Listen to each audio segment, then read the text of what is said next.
Olá, amigos, e hoje nós vamos fazer uma descrição de um vídeo científico da área de física.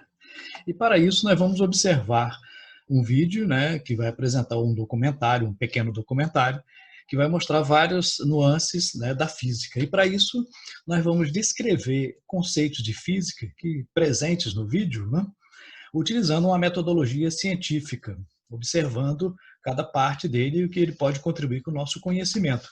De maneira que a sua atividade vai ser avaliar os conteúdos de física apresentados no vídeo. Ok? Então, nessa posição, observe bem o vídeo, o documentário, a atividade, e utilize a sua física para descrevê-lo. Após o vídeo, iremos mostrar como isso deve ser feito de uma maneira geral. Ok? Por trás da nossa realidade cotidiana, existe um mundo fascinante, onde tudo o que compreendemos sobre o universo está errado. O físico e conhecido autor Brian Greene nos leva em uma viagem que subverte as regras da experiência humana. Por que nunca vemos os acontecimentos na ordem inversa? De acordo com as leis da física, isso pode acontecer.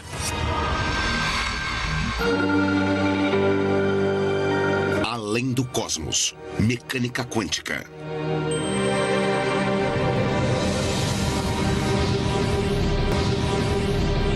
Há milhares de anos estamos tentando desvendar os mistérios de como o universo funciona. Nos saímos muito bem. Chegamos a um conjunto de leis que descrevem o movimento claro e preciso das galáxias, estrelas e planetas. Mas agora sabemos que, em um nível fundamental, as coisas são bem mais nebulosas. Descobrimos um novo conjunto revolucionário de leis que transformaram completamente nossa imagem do universo. Do espaço sideral ao coração da cidade de Nova York, até o âmbito microscópico, nossa visão sobre o mundo mudou graças a essas leis estranhas e misteriosas que estão redefinindo nossa compreensão sobre a realidade. São as leis da mecânica quântica. As regras da mecânica quântica regem cada átomo e cada partícula minúscula em todo e qualquer pedaço de matéria, em estrelas e planetas, em rochas e prédios, em você e em mim. Não percebemos a estranheza da mecânica quântica no nosso dia a dia, mas ela está sempre lá se você souber onde procurar. Só precisa mudar sua perspectiva e chegar até as menores escalas, até o nível dos átomos e das partículas dentro deles. No nível quântico, as leis que regem esse pequeno universo parecem completamente diferentes das conhecidas leis que regem os objetos maiores do nosso cotidiano. Depois de reparar nelas, você nunca mais verá o mundo do mesmo jeito. Até pouco tempo atrás, nós achávamos que já tínhamos entendido tudo. As leis que determinam como os planetas giram em torno do Sol, como uma bola faz um arco quando é arremessada para cima,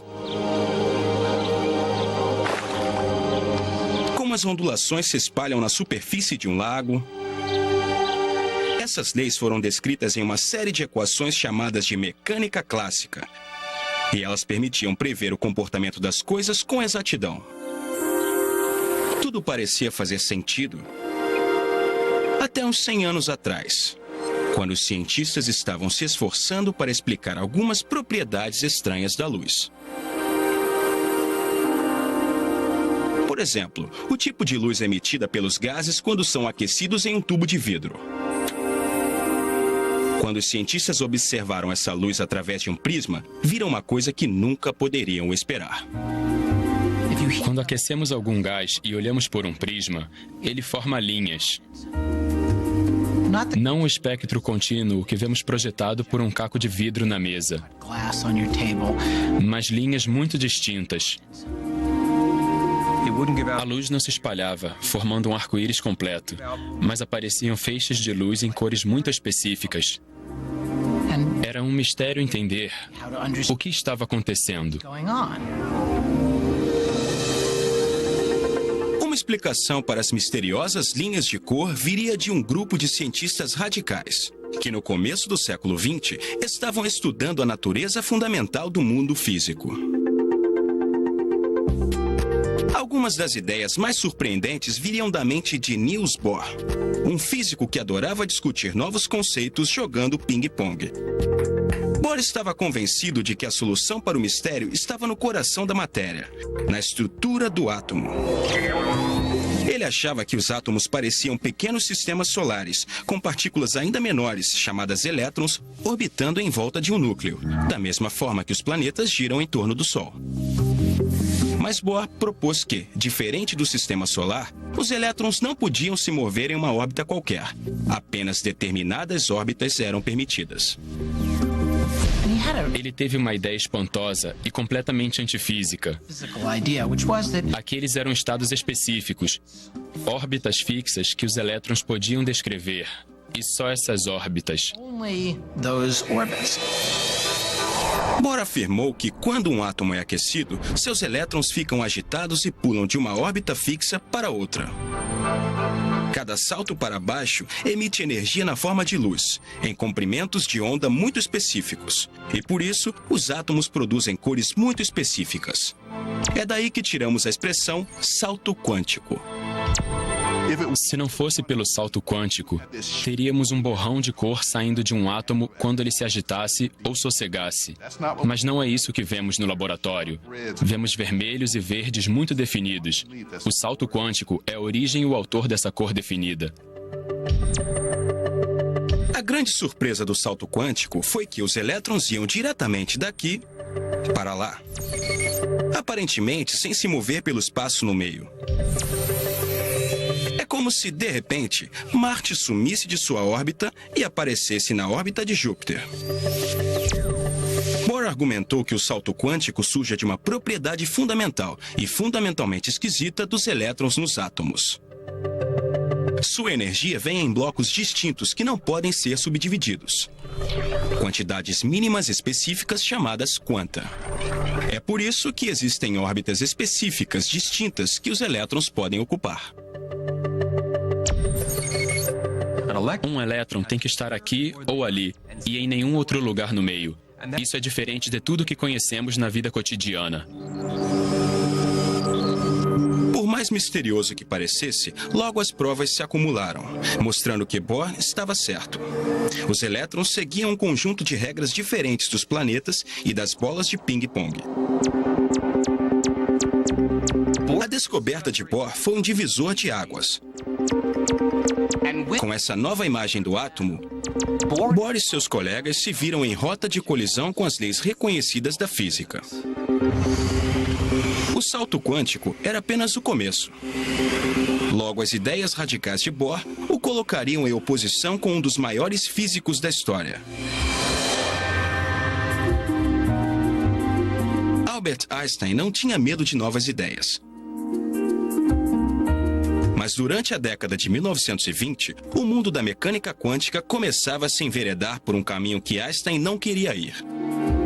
Uma direção que divergia nitidamente das previsões absolutas definitivas que eram a marca da física clássica. Um experimento em particular, que viria a ser conhecido como experiência da fenda dupla, expôs os mistérios quânticos como nenhum outro. Se você estava esperando uma descrição da realidade baseada na certeza, suas expectativas seriam destroçadas.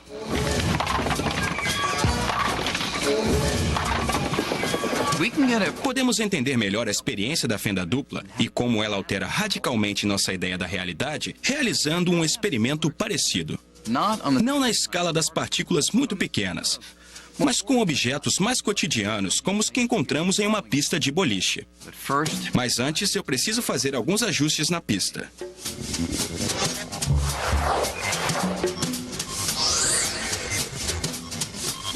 Você pode imaginar que se eu jogasse algumas dessas bolas na pista, elas seriam paradas pela barreira ou passariam por uma das fendas até bater na tela que fica no fundo.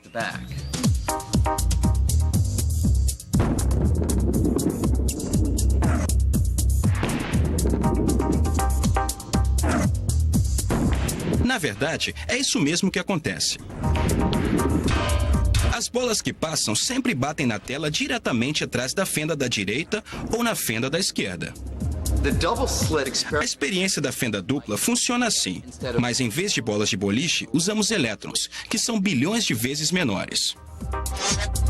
Você pode imaginá-los assim.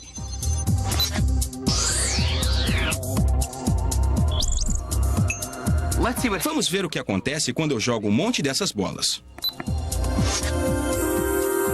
Quando os elétrons são arremessados nas duas fendas, o que acontece no outro lado é muito diferente. Em vez de atingir só duas áreas, os elétrons batem em toda a tela, criando um padrão de linhas, inclusive bem no meio das duas fendas. O lugar que esperaríamos que fosse bloqueado. Então, o que está acontecendo? Esse padrão só podia significar uma coisa para os físicos, mesmo nos anos 20. Ondas. As ondas podem fazer várias coisas interessantes. Coisas que uma bola de boliche nunca poderia fazer. Elas se dividem. Elas se combinam. Se eu jogasse uma onda de água pelas fendas duplas, ela iria se dividir em duas e depois as duas iriam se cruzar. Os picos e vales iam se combinar, aumentando em alguns lugares, diminuindo em outros, e às vezes os dois se anulariam. Com a altura da água, correspondendo à claridade na tela, os picos e vales criariam uma sequência de linhas, no que é conhecido como padrão de interferência. Os elétrons são partículas, então como poderiam criar esse padrão? Como um único elétron poderia parar em lugares nos quais uma onda iria? Partículas são partículas, ondas são ondas. Como uma partícula pode ser uma onda? A não ser que a gente desista da ideia de que eles são partículas e pense: essa coisa que eu pensava que fosse uma partícula, na verdade é uma onda. Uma onda no oceano não é uma partícula. O oceano é composto por partículas, mas as ondas no oceano não são partículas. Pedras não são ondas. Pedras são pedras. Uma pedra é um exemplo de partícula. Uma onda no oceano é um exemplo de uma onda no oceano. Agora, alguém está dizendo que uma pedra é que nem uma onda no oceano. Como assim? Nos anos 20, quando uma versão desse experimento foi conduzida pela primeira vez, os cientistas se esforçaram para entender esse comportamento onduloso. Até que um físico chamado Max Born teve uma nova ideia revolucionária sobre o que a equação da onda descrevia. Ele disse que a onda não era um elétron espalhado ou qualquer outra coisa encontrada na ciência. Born afirmou que ela era muito peculiar. Uma onda de probabilidade. Ou seja, ele argumentava que o tamanho da onda em qualquer lugar prevê a probabilidade do elétron ser encontrado ali. Os lugares em que a onda é maior não são onde a maior parte do elétron está, são onde é mais provável que ele esteja. Isso é muito estranho, né? O elétron em si parece ser uma confusão de possibilidades. Não podemos perguntar onde o elétron está agora. Mas sim, se eu procurar um elétron nesse pedacinho específico do espaço, qual é a probabilidade de encontrá-lo ali? Isso irrita qualquer pessoa, em qualquer momento. Por mais estranho que pareça, essa nova forma de descrever o jeito que as partículas como os elétrons se movem está correta. Se eu arremessar um único elétron, não posso nunca prever onde ele vai cair. Mas se eu usar a equação de Schrödinger para encontrar a onda de probabilidade do átomo, posso prever com muita precisão que se eu jogar elétrons o bastante, posso dizer 33,1% vão parar aqui, 7,9% vão parar ali, e assim por diante. Esse tipo de previsão já foi confirmado várias vezes por experimentos. As equações da mecânica quântica mostram-se incrivelmente precisas, desde que você aceite que é tudo probabilidade.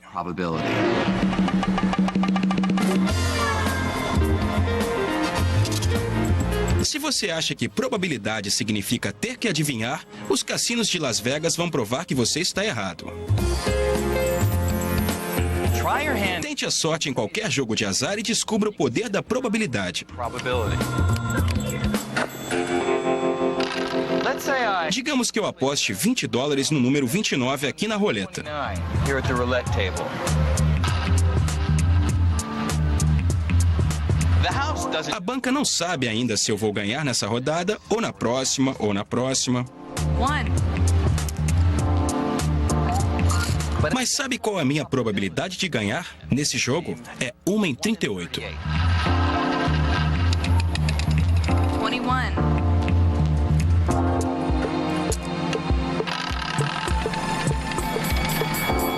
29. Eu posso até ganhar de vez em quando, mas a longo prazo, a banca sempre ganha mais do que perde.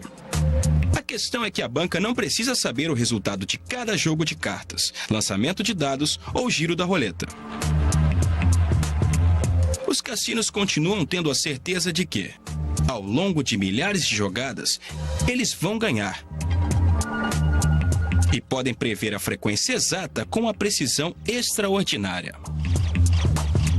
Para a mecânica quântica, o mundo em si é um jogo de azar. Toda a matéria do universo é composta por átomos e partículas subatômicas que são regidas pela probabilidade e não pela certeza. A natureza é descrita por uma teoria inerentemente probabilística. Isso vai contra a nossa intuição. Muitas pessoas acham difícil de aceitar. Uma pessoa que teve dificuldade em aceitar foi Einstein. Ele não podia acreditar que a natureza fundamental da realidade era determinada pelo acaso no nível mais profundo. Einstein não conseguia aceitar isso. Ele disse: Deus não joga dados. Ele não gostava da ideia de que não podemos dizer com certeza: isso acontece ou aquilo acontece. Mas muitos outros físicos não ficaram incomodados com a probabilidade, porque as equações da mecânica quântica deu a eles o poder de prever o comportamento de grupos de átomos e pequenas partículas com uma precisão espantosa. Muito em breve, esse poder resultaria em algumas grandes invenções: lasers, transistores, o circuito integrado, todo o campo da eletrônica. Apesar de todos os triunfos, a mecânica quântica continua sendo profundamente misteriosa. Ela faz com que um monte de coisas funcione, mas ainda não fomos capazes de responder algumas questões básicas levantadas por Albert Einstein nos anos 20 e 30. Questões envolvendo probabilidade e medição, o ato de observar. Para Niels Bohr, a medição muda tudo. Ele acreditava que antes que uma partícula fosse medida e observada, suas características eram incertas. Um elétron na experiência da fenda dupla, por exemplo. Antes que sua localização seja determinada, ele pode estar em qualquer lugar, com uma vasta gama de possibilidades. Até o momento em que o observamos. É só então que a incerteza sobre a localização desaparece. De acordo com a perspectiva de Bohr sobre a mecânica quântica, quando medimos uma partícula, ela é forçada a mostrar todos os lugares onde ela pode ter estado e selecionar uma localização específica onde é encontrada. A medição força a partícula a fazer essa escolha. Niels Bohr aceitava que a natureza da realidade era inerentemente vaga. Mas Einstein acreditava na certeza. Não só quando alguma coisa é medida ou observada, mas a todo momento. Como ele disse, gosto de pensar que a Lua continua lá, mesmo quando não estou olhando para ela. Era isso que perturbava Einstein. Nós realmente acreditamos que a realidade do universo depende do fato de abrirmos ou não os olhos? Isso é bizarro. Einstein estava convencido de que faltava alguma coisa na teoria quântica que descrevesse todas as características das partículas em detalhes, como sua localização, mesmo quando não estamos olhando para elas. Mas na época, poucos físicos compartilhavam essa preocupação. Einstein achava que isso era desistir do trabalho de físico. Não que fosse uma teoria ruim, mas estava totalmente incompleta. Essa é a ressalva de Einstein. A mecânica quântica não está incorreta, mas está incompleta. Ela não capta tudo o que pode ser dito ou previsto com certeza. Apesar dos argumentos de Einstein, Niels Bohr continuava impassível. Quando Einstein repetia que Deus não joga dados, Bohr respondia: "Pare de dizer a Deus o que fazer." Em 1935, Einstein achou que tinha finalmente encontrado o calcanhar de Aquiles da mecânica quântica. Era tão estranho e ia contra todas as ideias lógicas sobre o universo que ele achava que isso seria a chave para provar que a teoria estava incompleta. Estamos falando sobre o entrelaçamento quântico. A previsão mais bizarra, mais absurda, mais maluca e mais ridícula da mecânica quântica é o entrelaçamento. O entrelaçamento é uma previsão teórica que vem das equações da mecânica quântica. Duas partículas podem se entrelaçar se estiverem muito próximas e suas propriedades se ligam. Mesmo se nós separarmos essas partículas, jogando cada uma em direções opostas, a mecânica quântica diz que elas continuam entrelaçadas, conectadas de forma inextricável. Para entender como isso é profundamente estranho, considere uma propriedade dos elétrons chamada spin. Diferentemente de um peão, um átomo gira de forma completamente incerta, até que ele seja medido, assim como outras propriedades quânticas. Na medição, vamos ver que ele pode estar girando em sentido horário ou anti-horário. É mais ou menos como essa roda. Quando ela parar de rodar, vai parar aleatoriamente no vermelho ou no azul.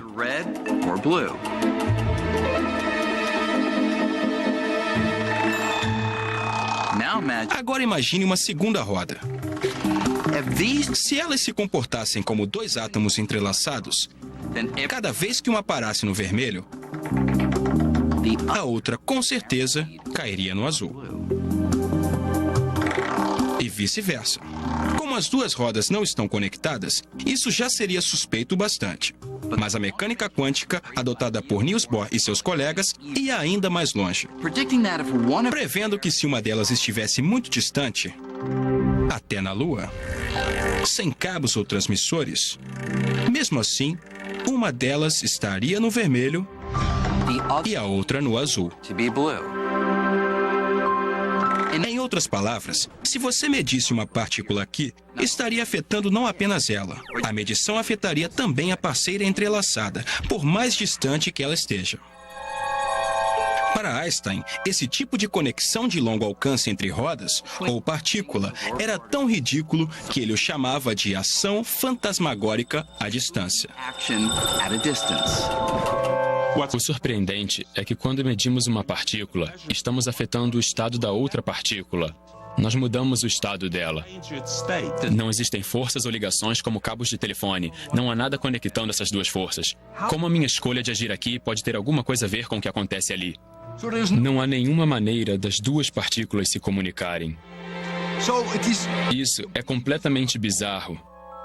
E Einstein percebeu isso em 1935. Einstein não podia aceitar que o entrelaçamento funcionava assim e se convenceu de que a matemática é que era estranha, não a realidade. Ele concordava que as partículas entrelaçadas existem, mas achava que havia uma explicação mais simples de por que elas eram ligadas que não envolvesse uma misteriosa conexão à distância. Ele insistiu que as partículas entrelaçadas eram mais como um par de luvas.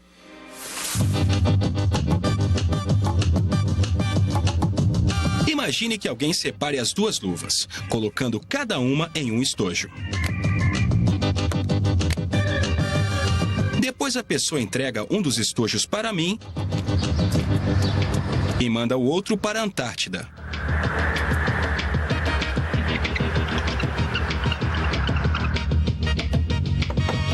Obrigado. Antes de olhar dentro do estojo, eu sei que tem a mão direita ou a mão esquerda de uma luva. No momento em que eu abrir e achar a mão esquerda, vou saber que a mão direita está no estojo que foi para a Antártida, mesmo que ninguém olhe lá dentro.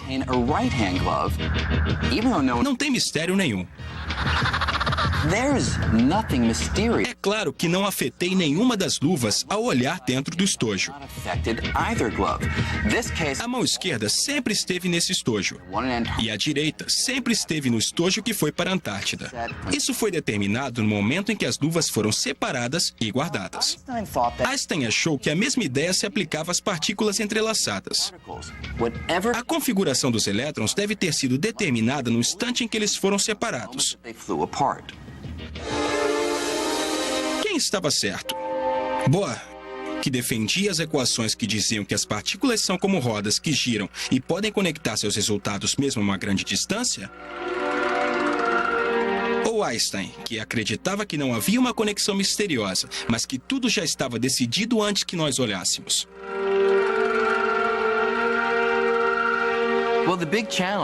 O grande desafio em descobrir quem estava certo era que Einstein dizia que uma partícula tem um spin específico antes da medição. Poderíamos perguntar a ele como verificamos isso, e Einstein diria, é só medir que você vai encontrar o spin específico. Bohr diria, mas é o ato de medir que leva o spin a um estado específico. Ninguém sabia como solucionar o problema. A questão passou a ser considerada filosofia e não ciência. Em 1955, Einstein morreu ainda convencido de que a mecânica quântica oferecia, na melhor das hipóteses, um quadro incompleto da realidade.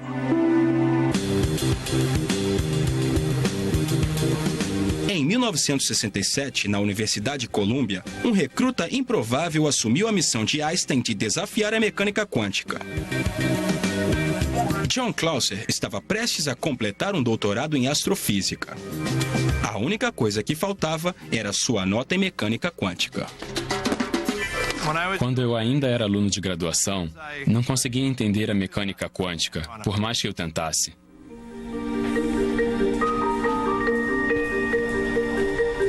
Clauser estava se perguntando se Einstein poderia estar certo, quando fez uma descoberta que mudou sua vida. Era um artigo obscuro escrito por um autor irlandês pouco conhecido, chamado John Bell.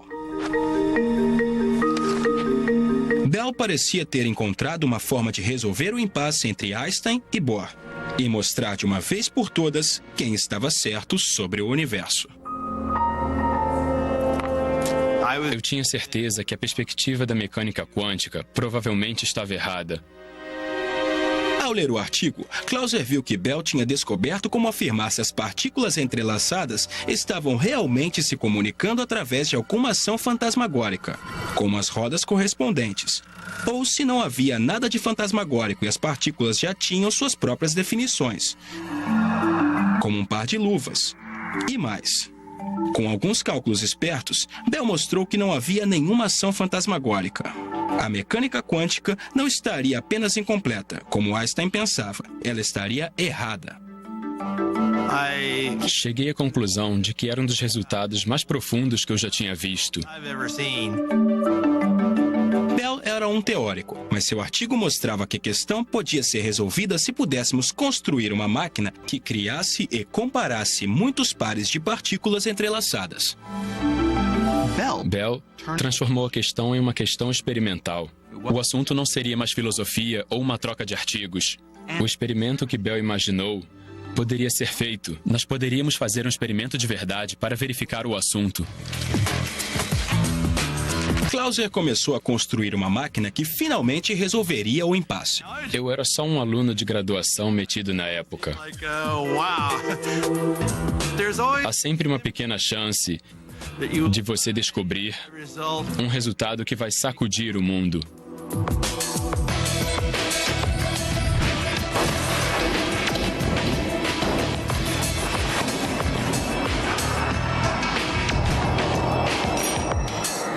A máquina de Clauser media milhares de pares de partículas entrelaçadas e os comparava em várias direções diferentes.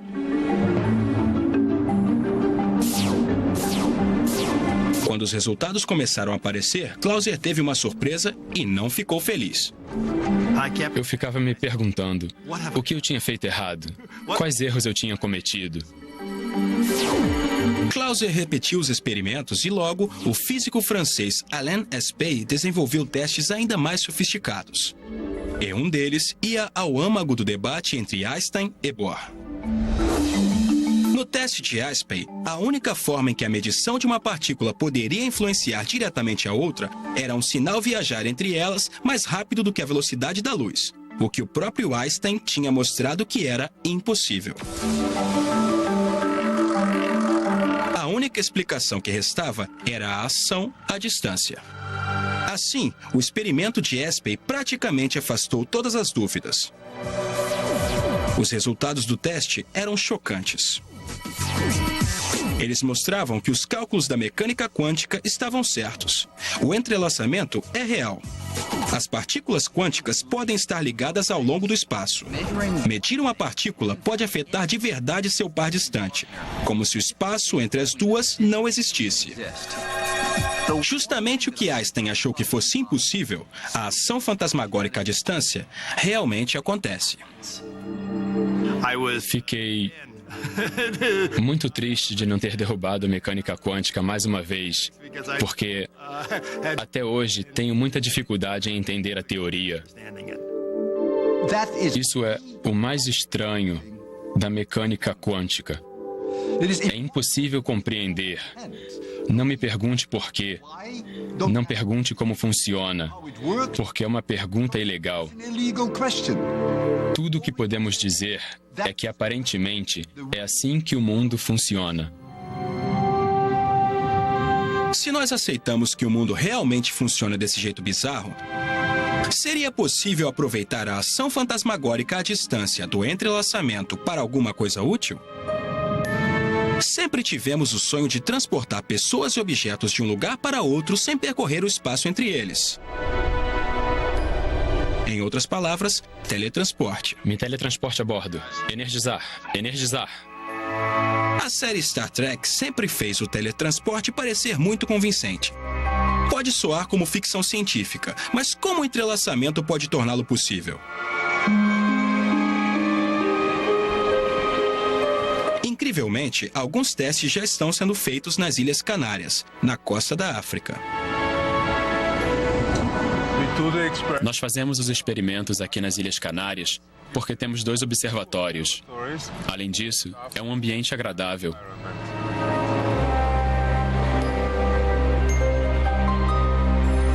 Anton Zeilinger está longe de teletransportar qualquer ser humano. Mas ele está tentando usar o entrelaçamento quântico para tentar teletransportar pequenas partículas individuais. Neste caso, fótons. As partículas de luz. Ele começa gerando um par de partículas entrelaçadas no laboratório na ilha de La Palma. Um fóton entrelaçado fica em La Palma, enquanto o outro é enviado por telescópios guiados a laser para a ilha de Tenerife, a 144 quilômetros de distância. Depois, Zeilinger traz um terceiro fóton, o que ele quer teletransportar, e faz com que ele interaja com o fóton entrelaçado que está em La Palma.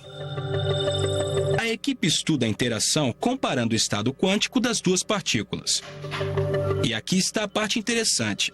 Por causa da ação à distância, a equipe vai ser capaz de usar a comparação para transformar o fóton entrelaçado na ilha distante em uma cópia idêntica do terceiro fóton.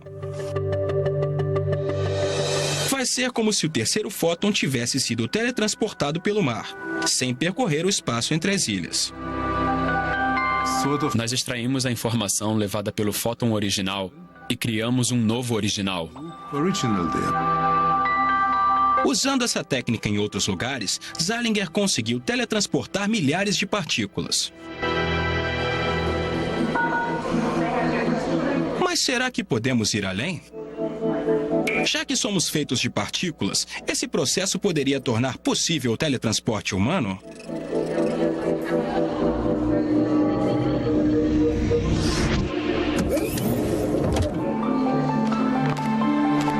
Bem-vindo à cidade de Nova York. Digamos que eu queira ir a Paris para um almoço rápido. Em teoria, o entrelaçamento pode fazer com que isso seja possível algum dia. Eu precisaria de uma câmara de partículas aqui em Nova York que estivesse entrelaçada com outra câmara em Paris. Por aqui, Sr. Green. Eu entraria em uma cabine que funciona como um scanner ou aparelho de fax. Enquanto o dispositivo varre o enorme número de partículas no meu corpo, mais partículas do que o número de estrelas no universo observado, ele está varrendo também as partículas na outra câmara e cria uma lista que compara o estado quântico dos dois conjuntos de partículas. O entrelaçamento entra em ação. Por causa da ação fantasmagórica à distância, essa lista também revela como o estado original das minhas partículas está relacionado com as partículas em Paris. A operadora envia essa lista a Paris. Lá, eles usam essa informação para reconstruir o estado quântico de cada uma das minhas partículas. E um novo eu é materializado. As partículas não viajaram de Nova York a Paris. O entrelaçamento permite que o meu estado quântico seja extraído em Nova York e reconstituído em Paris, até a última partícula.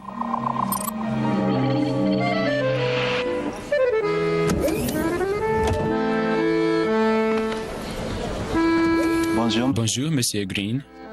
Olá, aqui estou, em Paris, uma réplica exata de mim mesmo.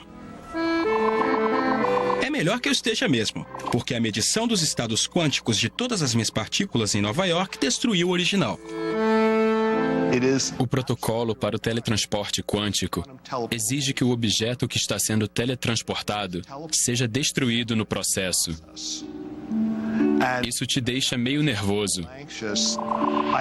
Acho que você acabaria virando um amontoado de nêutrons, prótons e elétrons. Sua aparência não seria muito boa.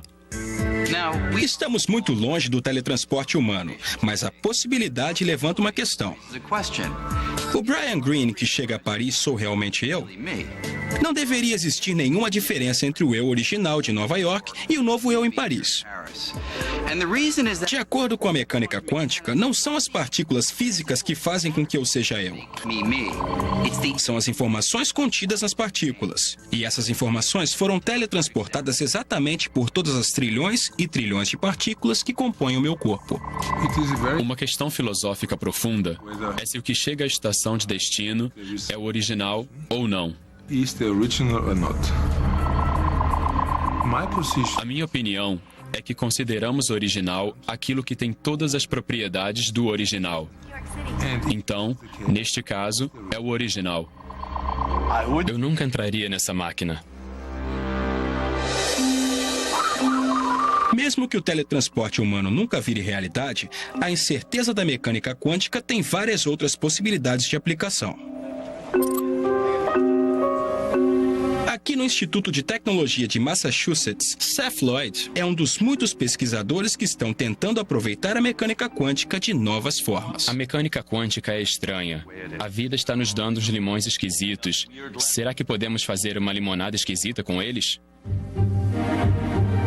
A limonada esquisita de Lloyd vem na forma de um computador quântico. Essas são as entranhas do computador quântico. Essa engenhoca de ouro e cobre pode não parecer nem um pouco com seu laptop, mas no fundo ela fala a mesma língua. Código binário, uma linguagem de computação feita de zeros e uns, chamados de bits. O menor pedaço de informação é um bit. O que um computador faz é decompor a informação até os menores pedaços e depois agitá-los muito rápido. O computador quântico funciona com bits, mas diferente de um bit convencional, que a cada momento pode ser 0 ou 1, um bit quântico é muito mais flexível. Alguma coisa aqui pode ser um bit. Aqui tem 0, ali tem 1. Isso é um bit de informação. Se pudermos ter um bit que está ao mesmo tempo aqui e ali, temos um bit quântico. Do mesmo jeito que um elétron pode girar em sentido horário e anti-horário, um bit quântico pode ser 0 e 1. Então ele pode executar várias tarefas ao mesmo tempo. Isso significa que podemos fazer operações que nossos cérebros clássicos não poderiam nem sonhar. Na teoria, os bits quânticos podem ser feitos de qualquer coisa que age de forma quântica, como um elétron ou um átomo. Como os bits quânticos são ótimos em fazer várias coisas ao mesmo tempo, se conseguirmos entender como os bits quânticos podem trabalhar juntos para resolver problemas, o poder dos nossos computadores aumentaria exponencialmente. Para entender como um computador quântico seria tão poderoso, imagine que está preso no meio de um labirinto. In the middle of a hedge maze.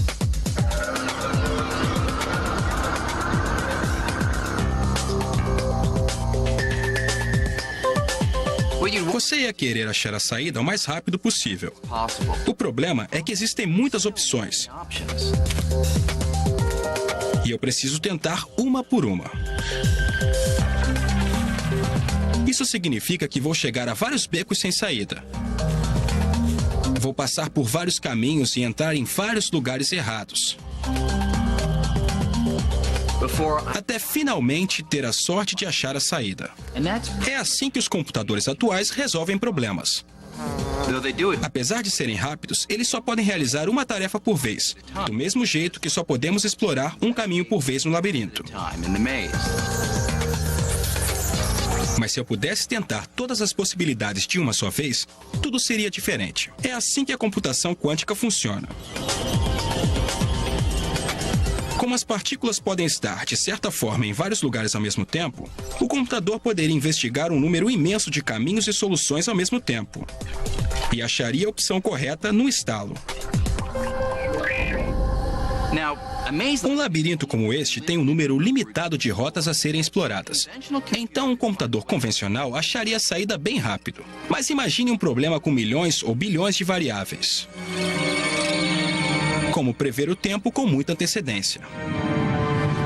Poderíamos ser capazes de prever desastres naturais como terremotos ou tornados. solving that Resolver esse tipo de problema agora seria impossível, pois precisaríamos de um computador ridiculamente grande.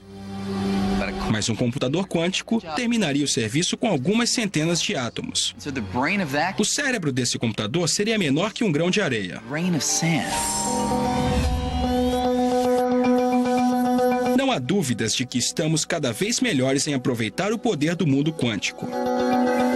E quem sabe até onde ele pode nos levar.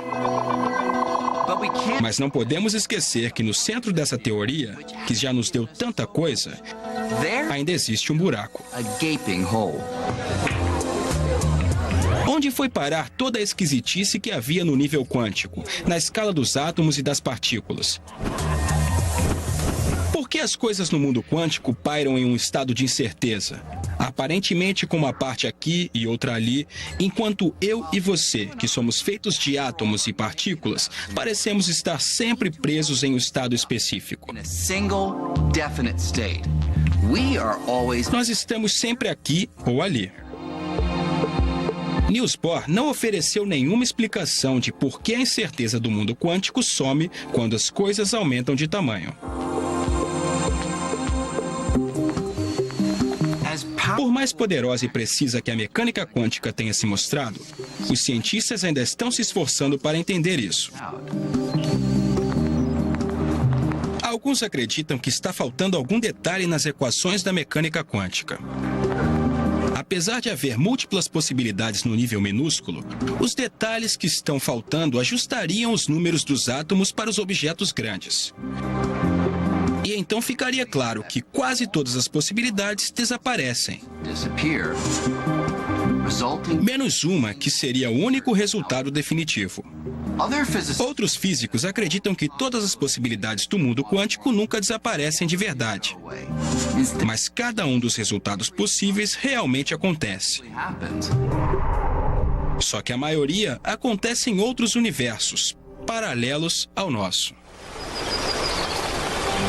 É uma ideia desconcertante, mas a realidade pode ir além do universo que vemos e estar sempre se ramificando, criando novos mundos alternativos, onde todas as possibilidades se realizam. This is Essa é a fronteira da mecânica quântica e ninguém sabe onde vai dar. lead. The very O próprio fato de que a nossa realidade é muito maior do que nós imaginávamos, muito mais estranha e misteriosa, é para mim muito bonito e inspirador. A beleza da ciência é que ela nos permite aprender coisas que vão além do que podemos imaginar. A mecânica quântica é o melhor exemplo disso. Depois que você aprender mecânica quântica, nunca mais será o mesmo.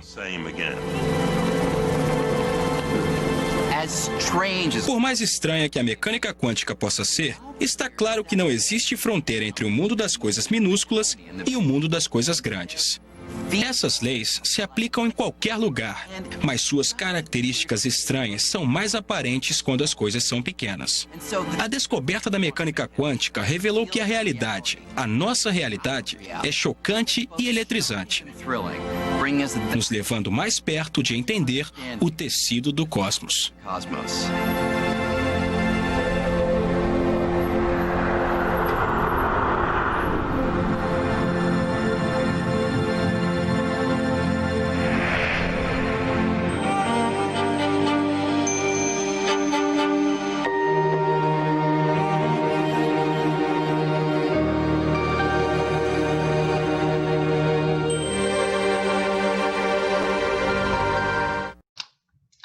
E agora você quer fazer uma descrição desse vídeo científico.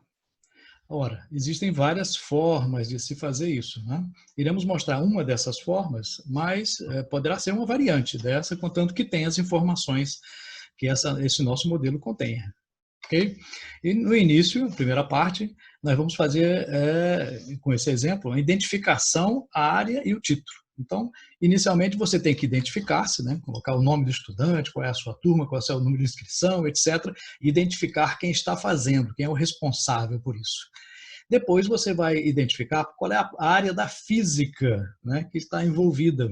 Se é ótica, eletricidade, especificando também a sub-área, né? Ótica geométrica, eletrostática, eletrodinâmica, né? Ou física moderna.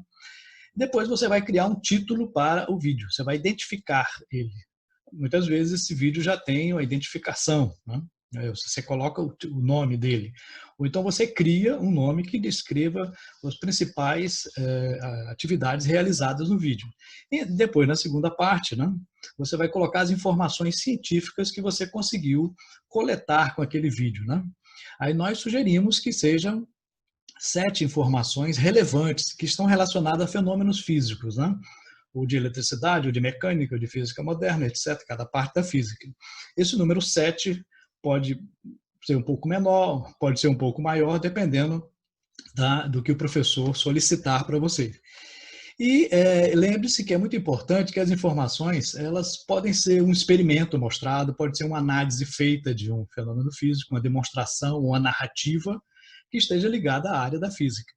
Então, tudo que tiver um relacionamento com a física, no vídeo você vai registrá-lo, pelo menos em 2 linhas de cada item. Okay? E vamos colocar a seguir os conceitos fundamentais da física. Observe que nós fizemos 7 itens, 1, 2, 3, até 7. Depois tem 1A, 2A.